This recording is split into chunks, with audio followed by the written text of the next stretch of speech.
My name's Glyn Pooley and I'd like to talk about art. This time my subject is... Yes, we're having a look at the work of the Glasgow Boys. They were seen or perceived to be the first group of Scottish-based artists that brought modernism to Scotland at the end of the 19th century. But their influences go back to the mid-century, 1850, 57, 1850s, to people like Jean-François Millet here and Gustave Courbet, as well as one or two others, which we'll have a look at, which were part of something called the French Realist group. There was a French Realist group and a Dutch Realist group who just kind of shifted their priority in terms of subject matter from the main academic kind of artworks that you found in the institutions, the great large pieces based on biblical scenes or on Greek mythology, and they turned it to the, if you like, the ordinary people. Particularly for Millet here, his peasant workers were kind of monumental icons for him. And this painting is a quite famous picture. It's influenced many artists over the years because of the subject matter and the multiple readings you can give to it, where these hard-working, bent-over, ordinary people are just gleaning what's left after the reapers have gone through with the harvest, and the struggle kind of goes on, really. But they're like monumental figures that you can see they're based out in the countryside, which is going to be one of the themes for the Glasgow Boys.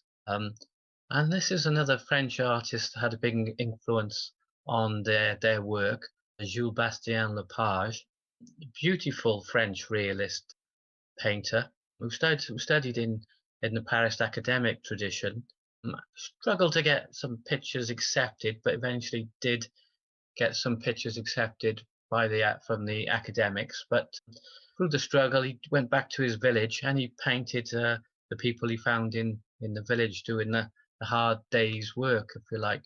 But he managed to capture a great sense of monumental quality and determination in these figures. Very well painted. You'll find that technically these artists are right up there in terms of the latest kind of techniques in realism. As you can see, this is painted in 1882, which is about the same time that somebody like Van Gogh was painting potato eaters and things like that. And this is another one by Lepage. He manages to capture the kind of character and the kind of weariness, if you like, after a hard day. But some beautiful little details painted, studies which were made outside in the local country, and things which would have been a feature before.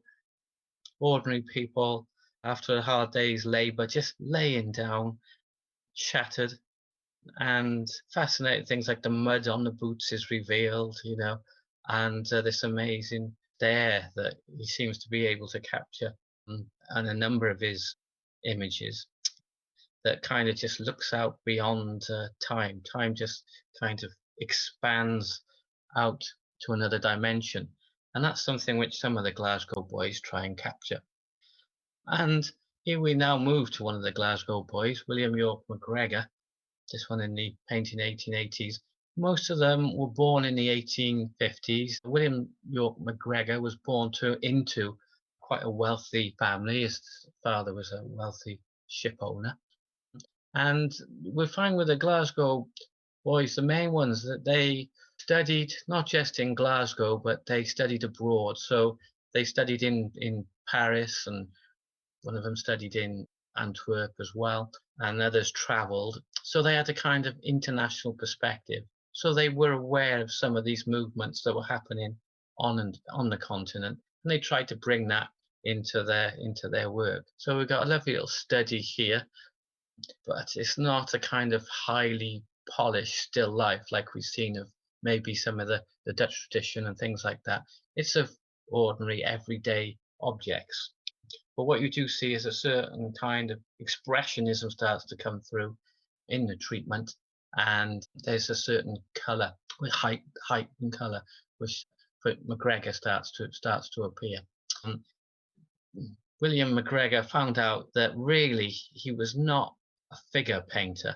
And when they studied this picture, they found in this side, underneath these image here, there was a silhouette of a figure, which he overpainted with a couple of piles of onions, as you can see. And there's a knife there. So that's where that space is almost kind of appearing. And I suppose because he saw some of the other Glasgow boys who were very proficient with figures, I think he took a sidestep from that and focused on some still lifes, but you'll also see some landscapes as well. And this was the other thing that they did. They went out into the countryside, set up their easels outside. So they like to work on plein air and study the environment and the structure of the landscape. As you can see, in quite a bold but solid realist technique. Lovely structure to the whole piece. Everything just flows around nicely. But they had a kind of awareness of color balance, and as we'd see them develop, they were aware of some of the later color theories as well. You see another little pastoral picture, painted outside, and just capturing elements of light, but really based in the structure of the picture. But these just lovely dabs of light on, just through the picture, like light there, here on the cows, and some elements of light down at the base, which kind of help to lead the picture and the viewer around. See these blobs of light, if you like, or blobs of paint. Blob is a technical term, by the way, tonight. They're just kind of dotted around, and they're a certain kind of shape and size, but they're used as a kind of unifying aspect to the picture, as also starting to add an abstract quality. This was painted in 1891, where on the continent, this was the time of the post-impressionists, of course, which were much more about colour and starting to conceive abstract ideas as well.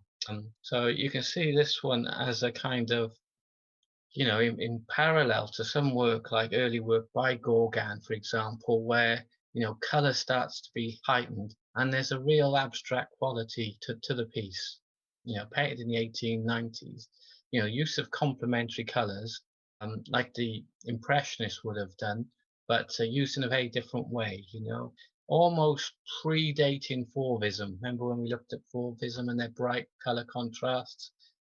So you can see abstract shapes are just placed just here and there, just for pictorial effect, which was pretty radical. Where you got a mixture of an element of realism and abstraction kind of blended together. But you can see this is, based in Open Bay. It's a view of a particular specific site, but those elements are kind of manipulated.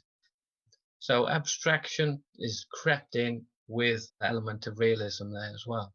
And then, we see with James Guthrie here, again born in the 1850s, a slightly different slant on it in terms of, yes, he's looking at rural subject matter.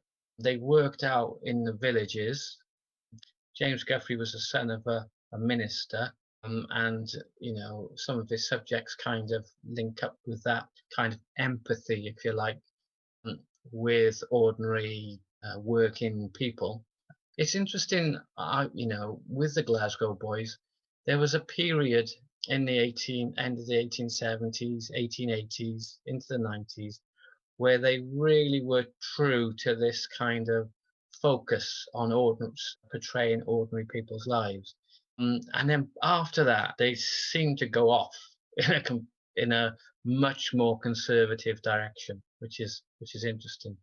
But they're pretty much known now for that short period where they looked at these rural subjects.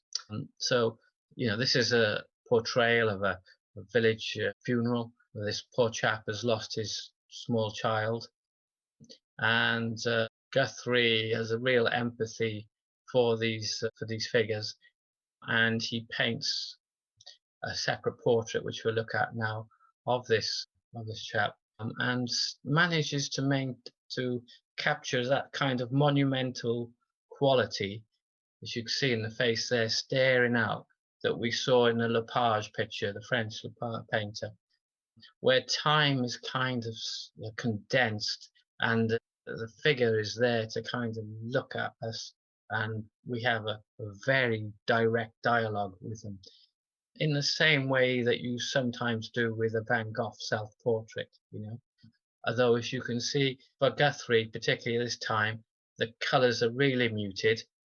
He was interested and studied the work of people like James McNeill Whistler.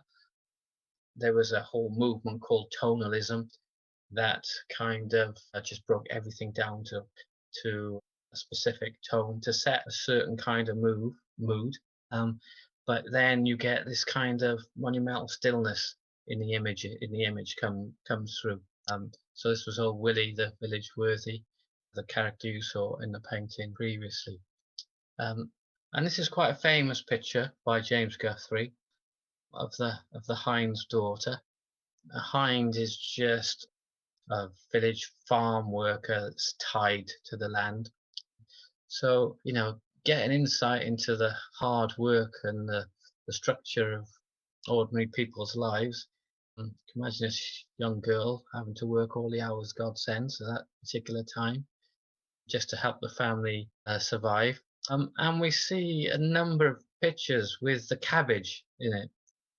The cabbage is like the iconic kind of vegetable in these Scottish images. I suppose it's a little bit similar to like in France, the post-impressionists, where they got sunflowers, the Scottish got cabbages, where they appear over and over. They got amazing structure to them, but you can see the tonal influence in this. The range of tones is very, very delicate. And the other thing that these artists were doing was actually going outside and painting for their subjects as well. Previously, particularly up in Scotland in the academic tradition, they would paint from the life model, they would paint inside in their studios. These artists went out into the local environment. Interesting, really, because a number of them were from really wealthy backgrounds.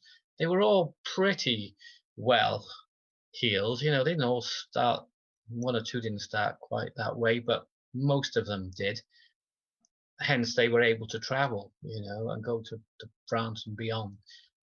But they just seem to have a tendency or inclination to capture ordinary people's lives early on in their careers, when they were in their early 20s, maybe 25. As they got a bit older, then they started to do the academic portraits and all that kind of thing. But the Scottish, the Glasgow School of Art, which was another big influence, Scottish art always, to this day, really still does teach realism, realistic painting, high technical structure and ability. Even now, there's some great contemporary realist painters. Two come to mind. Peter Howson, if you ever look at some of his work, they're very strong. He came to prominence in the 1980s out of that kind of tradition. And there's another chap called Curry as well. This is like the modernist Glasgow school. They teach the nuts and bolts of making a very solid realist painting. Hence, I think that conservatism, which is up there, is why these are so kind of popular. They're very accessible. Some of these are quite large paintings as well, but then you can have a clear dialogue with the characters which are being portrayed. Lovely image. And you can see in this one as well, where you start to get a development now where the artist starts to use a kind of heightened color palette, more of an influence from people like Gauguin and the post-impressionists come through, where these studies would have been made outside, and this kind of relationship with nature just becomes stronger and stronger until it reaches a point where it kind of blends together almost. These artists kind of got together as well as a kind of little collective for a short time in McGregor's studio, and they were so close they'd actually paint on each other's canvases.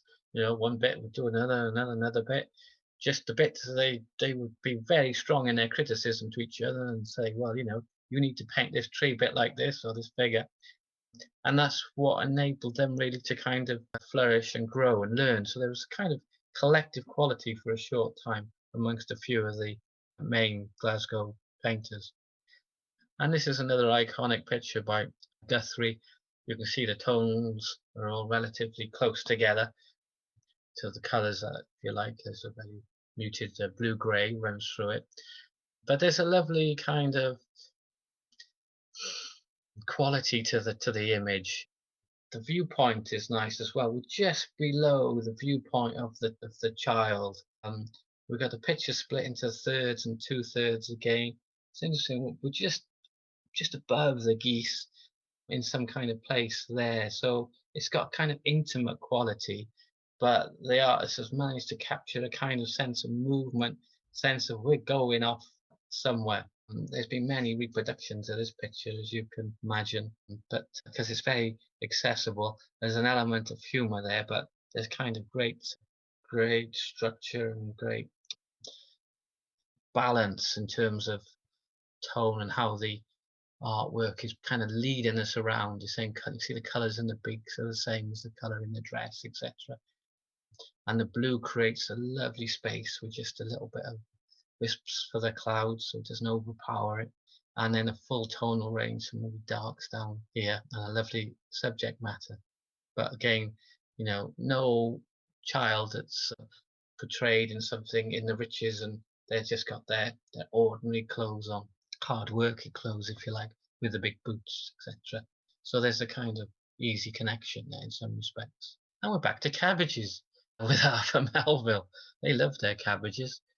Interesting just being out there in a countryside, these two figures having a dialogue, but really nicely painted again. Quality is something else. Arthur Melville, you see, he went on to be one of the greatest watercolorists of the 19th century, based in this kind of technical ability.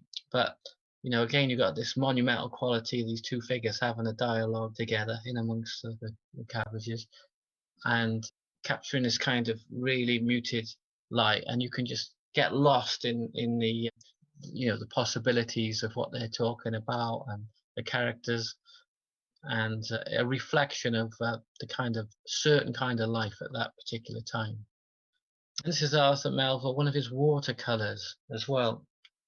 Managed to create great space in these pictures. Interesting that in the distance the focus is the church there. Arthur Melville went on to travel all over the world, right over to Persia even. He had a relatively short life as well, but he had this kind of big vision. You go off on a kind of strong journey, but there's a lot of space being created in that field of cabbages. Tell me again, with a little figure just working the land, but with a big vision, lovely light in the background coming through there. And you can see this in this oil painting as well. It kind of develops this technique where they've just got these dashes of colour just coming through relatively muted ground initially, before it kind of develops into brighter colours. But you get to see the construction of the painting very strongly. How these technical shapes and forms just guide us around the whole area. You can see this slight mystery in this one, and this almost like a Robin Hood character there, which did kind of play into these subject matters. We'll see that in a second. And this is a beautiful picture. This is a beautiful watercolour by Arthur Melville. This is one in northern Spain. He travelled all over Europe, but he had a very interesting watercolour technique, I suppose. He would take his paper and he would coat it with zinc white gouache, totally saturate it. And then he would let that dry. So if you like, the whole watercolor paper was covered in a a ground of gouache, which had gone hard. And then he would wet that surface again and then drip in his watercolor over the top, which enabled it to kind of take on the brilliance of the underground gouache, as well as creating these soft edges. And because it was ground on the paper, he could use a sponge and then lift off that surface. It's a very interesting technique. It's a little bit like the pre-Raphaelites did with their oil paintings. They worked off an oil zinc white ground or flake white ground to get that luminosity underneath. Arthur Melville developed this technique with his watercolors, but he had a great sense of design and space perception in these images, and gets that beautiful luminosity, which is how the Glasgow Boys develop as well. And then we've got George Henry here, another one of the group, wealthy member from the Landy Glasses, who was interested in the folk traditions of Scotland and brought them into his artworks.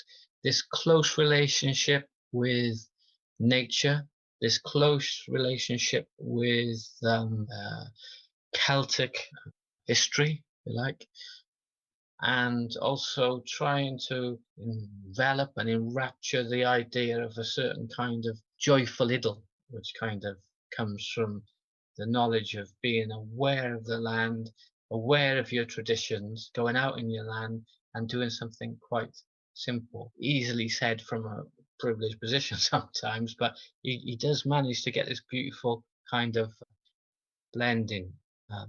Obviously the mulberry bushes, here we go round to mulberry bush, it's that famous like nursery rhyme, is a symbol of something joyous and rejuvenating. And here got these children singing or dancing, and he often paints children in nature in a kind of uplifting, embracing way early on in that relationship. It's interesting, like you can see how the colours start to heighten as time passes in this piece in autumn, and how kind of abstraction and realism just kind of blend beautifully, really. The paint is so evident, these great big areas of paint, so evident in an abstract way, but because the tones are so accurate, you get this sense of three-dimensional quality of the light hitting areas of the bark, as you can see here, or on the face. So one thing blends into the other. So you might have an abstract shape of a leaf kind of falling in and through the body. Whereas also we can identify as the figure standing in that forest in a three-dimensional perspective because, for example, a tree has got its own kind of shadow. So it's a kind of halfway house between realism and abstraction, but beautifully painted and constructed. The way the colours are just placed around the surface. There's a lot of thought goes into these early pictures by Henry, and they're very great. As I said, they're good technicians in terms of the construction of the image. Everything is designed to take us up and around, and there's certain key colours which just keep appearing over and over in the picture to set the mood and the tone. Another one by Henry. I bet there's a cabbage in there somewhere. There's got to be something down here, isn't there? Cutting the hedge. Again, and painting out, studied outside. If you go outside and study light, it is so different from painting just from photographs inside, or you just capture something else. So to make that effort, even in cold climates like it is today.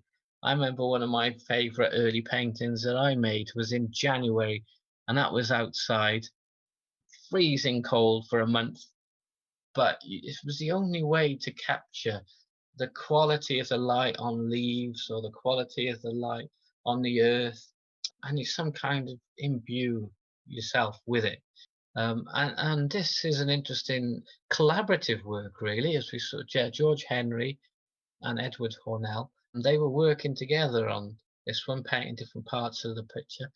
And we said there was a kind of theme, which is, the nature out in the forest, but also the Celtic tradition, bringing in the mistletoe, the Druids.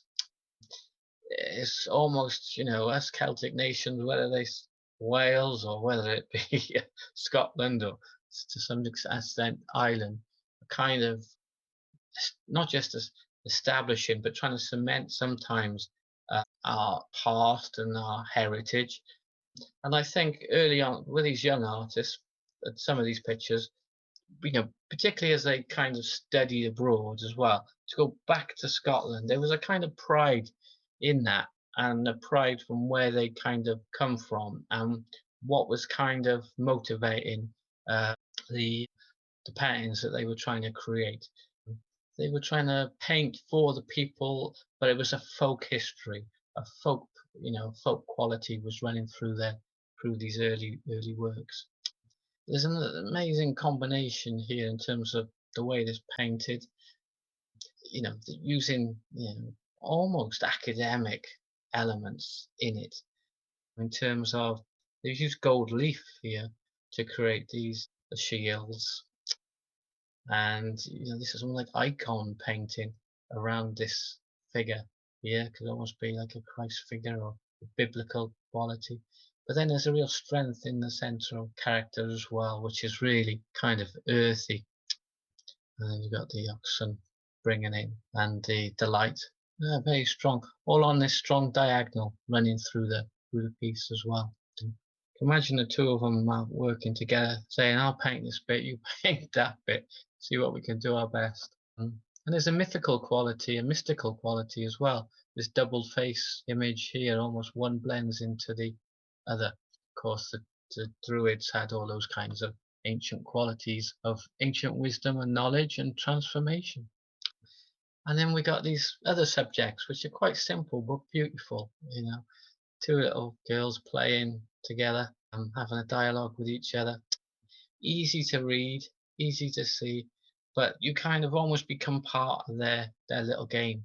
You can you become the third element in that interaction with them. There's a kind of real joy in the way they painted their figures, and there's a clarity and simplicity to it as well. And this is an image that they, of course, going outside. You can see the expressionistic quality of the paint coming through here. The brush marks are in evidence.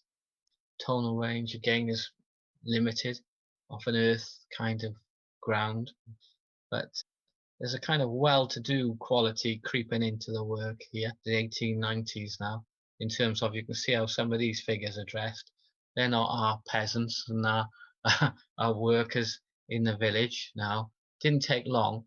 I think what happened was some of these artists, the market fell out of them being able to sell images of peasants to the merchants, to the hard-nosed Glasgow rich.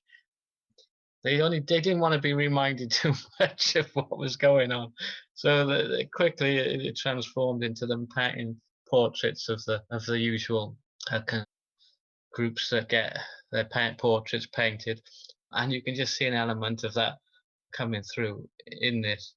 But it doesn't belie the technical ability which is running through. I think that's the thing with realism. It does lend itself quite quickly to a certain kind of perception, which is linked to a certain conservatism. And that's the difference between what was happening in Britain and what was happening in the continent. Because if you think these were painted at the same time as post-impressionism, and you think of Seurat, you think of Gauguin, and you think of the direction they went in, and then you think of the direction that the Glasgow Boys went in to paint in well-to-do portraits of rich people, it just gives you an insight into the cultural differences as well. Because obviously on the continent, they just moved from their position from post-impressionism into Fauvism, into works of being influenced by African art pretty quickly, and then of course Picasso. But these artists went down the other way. But there is another influence which they took from the post-impressionists as well, and that's this Japanese influence. And George Henry and Hornell, they were fortunate enough to go and visit France in the early 1890s. They went over there for 18 months. It became very fashionable in Europe to take on those beautiful prints that we saw, flattening of color, but beautiful space and balance in the work, and something as a kind of intellectual quality about Japanese that was very different to the Celtic tradition, for example, and the rural Celtic tradition. So bringing the two together was kind of fascinating as an image of a geisha, of course, there. And, here we got Edward Hornell and a cabbage, believe it or not, and some potatoes, iconic images of the rural Scotland, but beautifully painted again. You can see the overlaps. Sometimes it's difficult to tell these painters apart, particularly with their early works. They almost look like could be painted by the same person, and of course some were because they were doing different parts of the same image, but they were that kind of close. But nevertheless, there's still a lovely monumental kind of beauty to it, and you can see how Hornell developed. With the influence of the Japanese, color starts to heighten, flatness starts to appear in an abstract way in the picture, and abstraction becomes stronger. We see element of the figuration of, there's a three-dimensional modeling in the figures here, the girl there, another figure here. But then the treatment of the landscape is like a Japanese print and constructed like a Japanese print with flat areas of color, just beautifully applied in these large oil paintings. And this is a beautiful study by Crawford of the cow. Again, beautifully constructed, top third to 2/3, balance of the picture, lovely swifts flying through, little details like that. But beautiful placement of the building, this muted red, which takes us to the direction of the cow's head there. It's just abstract rectangular shape, and these abstract rectangular shapes. This is a very kind of thought through construction of the picture. This just these rectangles running through the picture. They do take us almost, into the 20th century. Even like a Mondrian painting comes to mind in a similar way in terms of the construction of shapes there. But the post-impressionist quality are there with the complementary colours. The flattening is there in terms of the use of the Japanese kind of quality. So they all fed all these elements in together. And it was the combination of all those different elements which took them to the forefront of European art for a short while. It was the blending of realism, abstraction, Japanese art, intellectual quality, all amalgamated into a certain level of blended realism. And their pictures are very accessible and very popular even to this day. So that's a little overview of their work. There was a number of other Glasgow artists, and we should say there's also Glasgow Boys, but there was also Glasgow Girls as well, which were all rooted in Glasgow School of Art, of a certain kind of theme, the theme we looked at tonight in terms of the way they painted their artworks. If you like this video, don't forget to subscribe and click the bell notification.